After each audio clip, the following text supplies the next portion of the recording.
I'm saying hello today with Craig Clemmer from the historic Mount Washington Hotel, which is now part of the Omni group of hotels here in the White Mountains of New Hampshire. And we're slowly making our way towards the dining room of this historic hotel. Maybe you can tell me a little bit more about this particular area that we're entering here, Craig. Yep, we are entering the main dining room. This is where all of the evening's festivities, all of our great culinary presentations occur here. We obviously were right in the middle of changing out the reset.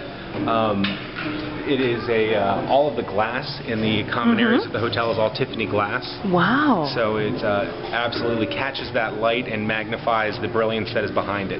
So it is quite a nice frame. So the regular clear glass is also Tiffany glass? No, the ornamental glass. The ornamental glass. Oh, wow. That's gorgeous. Yeah, Tiffany, I guess, would have been big right around the time when this hotel was built, opened in 1902, right? Back in those days, most of the real dollars were spent on the common areas. You know, rooms tend to be a little bit more Spartan. We've obviously changed that. Yes.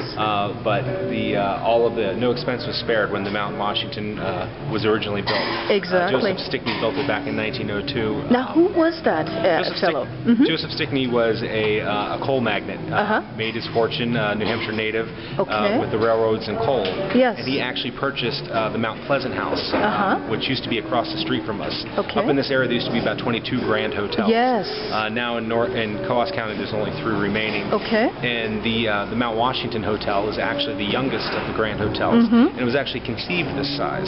Really? You know, a lot of the grand hotels. The largest, probably, right? Well, it's one of the bigger ones. One of the bigger ones, yes. So, you know, we have 200 rooms currently here in the hotel. We have about 360 here on property between the Brenton Arms, the townhomes that we have in our rental system, as well as the lodge across the street. So there's several different types of accommodation places that's part of this property all different price points and all different accommodations to suit your needs. Very good. You know, whether you're coming up for a week-long stay and want to stay in one of the condominiums at Slopeside, or whether you want to come in and experience the grandeur of the hotel itself, you know, we have that. And then the Brenton Arms, which is sort of a little bit of a hidden gem here on property, actually predates the hotel and was actually the house that Joseph Stickney lived in while the hotel was being constructed. Really? I quite often feater bed and breakfast as well. It's just a few steps from the front door of the hotel.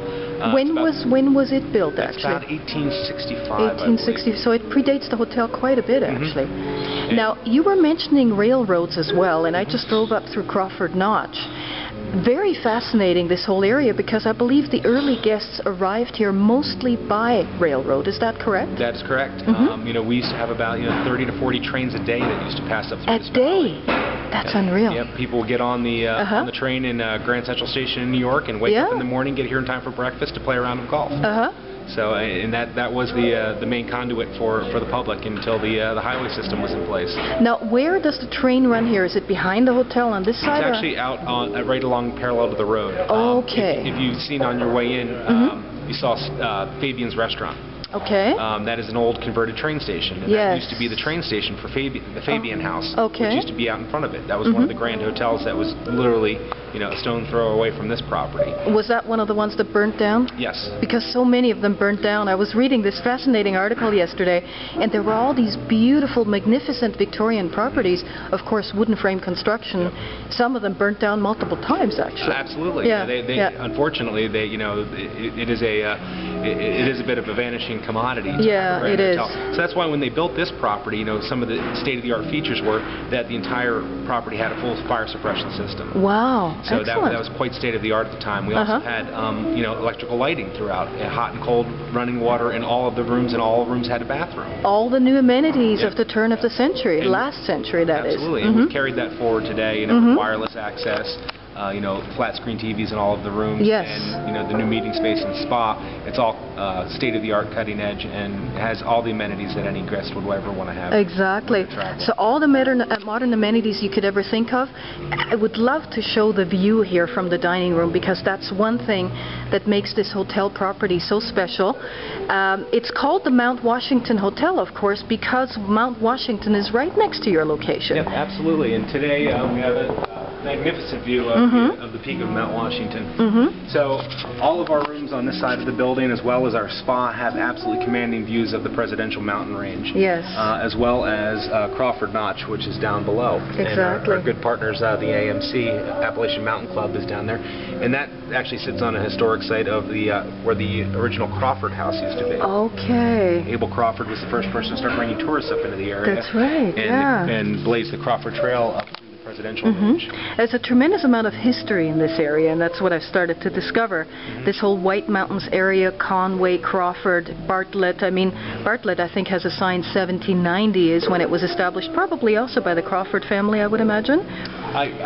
I'm not sure. Yeah, they were pretty prominent in this area, and there's quite a few place names named after them. But you can imagine, I mean, sitting here and dining, looking out at the mountain, what a majestic view here at the historic Mount Washington Hotel.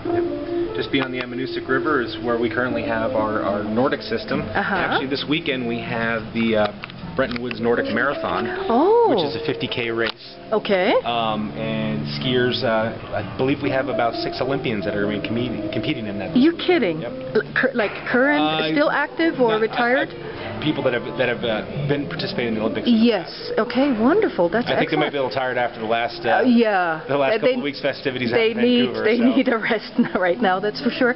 And the other thing that I saw when I came in the hotel property was somebody going around on dog sleds. Yes, we do offer dog sledding as well as sleigh rides, Austrian sleigh rides. Yeah. We also do snow tubing, ice skating, just about any type of winter pursuit you could imagine. Bretton Woods, of course, is how far away, the ski resort? Bretton Woods is just you walk out the front door, step on the shuttle, and it just takes you directly across the street. Okay. It's, you know, within a few seconds. Yeah, and that's New Hampshire's largest ski resort, Absolutely. right? 101 trails and 434 acres. Perfect. All high-speed detachable quad lifts. Yeah. Absolutely a great ski experience for the entire family. Sounds great. Well, thank you so much, Craig.